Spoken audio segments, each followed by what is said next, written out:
안녕하세요. 신약합니다. 일본에서 재난이 일어나면 꼭 나오는 말이 있습니다. 종이학.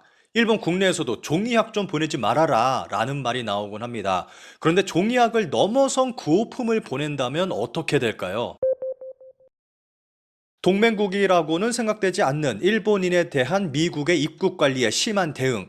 미국에 입국하는 일본인들의 입국 금지가 늘어나고 있다는 소식은 재작년부터 제 채널을 통해서 전해드렸습니다. 특히 일본 여성의 미국 입국 금지가 급격히 늘어나고 있습니다. 이유는 다들 아시는 그 이유 때문입니다. 최근에는 공중파 뉴스에서도 이 소식을 전하고 있더라고요. 그만큼 일본에서 심각하게 사회 문제화 되고 있다는 것으로 볼 수 있습니다. 일본에서는 이것과는 반대의 현상도 어렵지 않게 살펴볼 수 있습니다. 재난 시 성폭력을 방지하기 위해 빈곤 여성과 어린이를 노리는 대가형, 대피소는 여성 지도자가 필수적입니다. 2023년 3월 기사입니다. 일본에서는 재해 시 대피소에서 피해를 입는 여성들이 항상 나오고 있는 것 같습니다.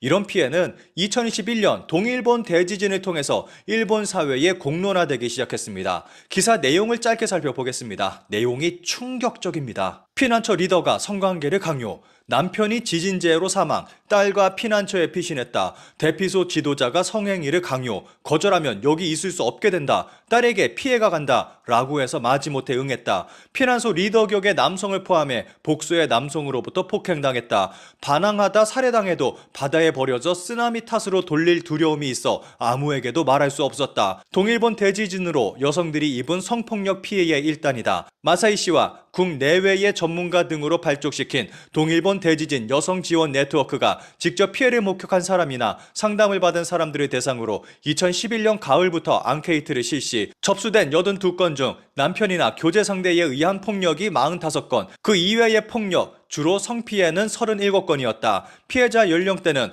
5세 미만부터 60대 이상까지 남아도 있었다. 이런 피해의 특징이 있다면 필요한 물자 등을 전달해주거나 도움을 준 후 대가성으로 요구한다는 것입니다. 그리고 저항하거나 신고를 해서 보복을 당하면 쓰나미 탓으로 돌리면 그만이라서 벗어날 수 없는 상황인 것입니다. 심지어는 피난소에 성폭력 방지에 관한 전단지가 발표되기도 했습니다. 일본에서 이런 일이 벌어지는 가장 큰 이유는 일본 내에 여성 인권과 관련했을 것입니다. 피해자가 사과하는 문화가 사라지지 않는 한 이러한 사회 문제도 사라지지 않을 것입니다. 대피소에서 엿보기와 성피해 위험, SNS에서 여성과 어린이에게 주의 당부. 2024년 1월 기사입니다. 이번 지진이 터지자마자 일본 SNS에서는 대피소에서 조심할 것을 알리는 글들이 올라왔습니다. 관련 기사에 달린 일본 네티즌들의 반응을 짧게 살펴보겠습니다. NHK와 다른 방송국에서도 대피소 등에서 여성의 행동에 대해 단독으로는 행동하지 말라고 이번에는 일찍 알려왔어요. 상식과 선의가 통하지 않는 세상이 되었습니다. 정말 조심하면서 지내세요. 이토록 용서할 수 없는 비열한 행위가 또 있을까? 역시 대전제로 성범죄의 형벌을 어쨌든 무겁게 하는 것, 그리고 이런 혼란을 틈타 벌이는 범죄는 유죄 판결을 3배로 곱했으면 한다. 이런 주의는 필요하죠. 여성과 여자아이뿐만 아니라 남성과 남자아이도 성피해를 입을 수 있다고 호소해 주었으면 합니다. 피난이 길어지면 안면이 있어 방심하게 될 텐데 안면이 있는 성범죄가 많기 때문에 조심하기 바랍니다. 대피소가 안전, 안심한 장소가 되도록 잘 관리해 주셨으면 합니다. 재해 시의 성피해, 사기, 빈집을 노린 강도, 소매치기, 혼란을 틈타 악행을 저지르는 놈이 없어야 하는데 반드시 있습니다. 부디 조심하세요. 그런 행동을 발견하면 SNS에 동영상을 올리고 경찰에 신고해주세요. 앞서 댓글에도 나왔지만 재해가 일어나면 벌어지는 일이 빈집털이입니다.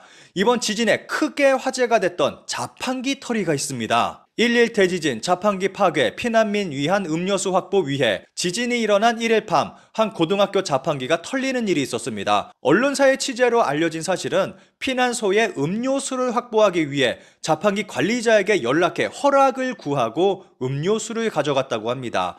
구호품 전달이 원활하지 않은 상황에서 빠른 판단과 행동력으로 위기를 극복했다고 볼 수 있습니다. 그런데 이런 일만 있는 것은 아닙니다. 자원봉사자 사기, 노토반도 지진 피해지에서 절도 혐의, 대학생 체포. 지진으로 무너진 집에 들어가 물건을 훔쳤던 대학생이 체포됐습니다. 이 학생은 자신이 자원봉사자라고 했고 혐의를 인정하고 있습니다.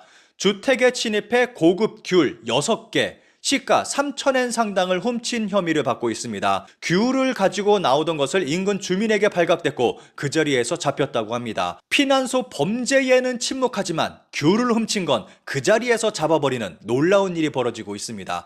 기사에 달린 댓글을 짧게 살펴보겠습니다. 이런 힘든 때 적당히 좀 했으면 좋겠다. 모두 힘들게 지내고 있는데 만약 자신이 살고 있는 지역이 피해를 입어 집에서 중요한 것이 도난당하면 어떤 기분이 들지 생각해 보십시오. 해외에서는 재해 시에도 안전하고 범죄가 적기 때문에 일본인은 대단하다고 높이 평가받았는데 부끄럽고 유감입니다.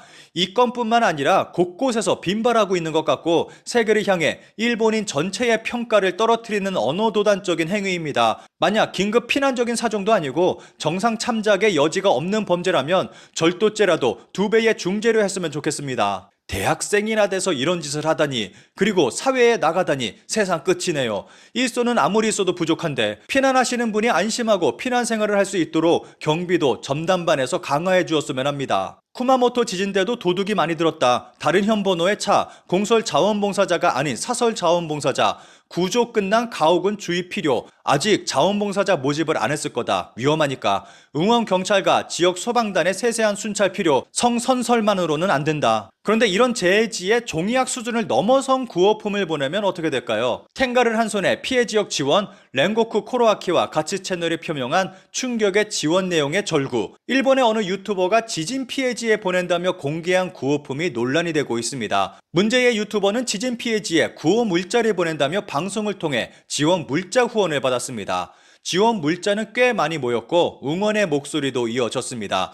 이후에 벌어진 일을 기사를 통해서 살펴보겠습니다. 몇 분 뒤 도료변에 세워진 승합차에서 12월 22일 풀려난 렌고쿠 코로아키 씨가 얼굴을 내밀었다. 성범죄 특별순회 중이라고 스티커가 부착된 차량에는 생리용품과 물 등 많은 지원 물자가 실려 있었다. 여러 개의 상자가 실린 차 내에는 100만엔 상당의 물자가 들어있었다. 그 중에서도 눈길을 끄는 것은 대량의 텐가사에서 출시된 텐가 에그다. 사진을 찍히는 도중에 크로아키 씨는 이렇게 말한다. 이걸로 성범죄를 억제할 거야. 나는 내 책임을 완수할 거야. 문제의 유튜버는 사적으로 사람을 체포하는 등의 행동으로 구속당하기도 했습니다. 그런데 이번에는 지진 재해지로 가서 성범죄자를 체포할 것이라고 말했습니다. 동시에 성범죄를 예방하기 위해 텐가사의 제품을 나눠줄 것이라고 말했습니다. 단순히 질환 좋은 유튜버 개인의 일탈 행위로 볼 수 있는데 이 유튜버의 행위를 통해서 일본 사회의 심각한 문제를 들여다볼 수도 있습니다. 재해지의 성범죄를 예방하기 위해 텐가 제품을 배포한다.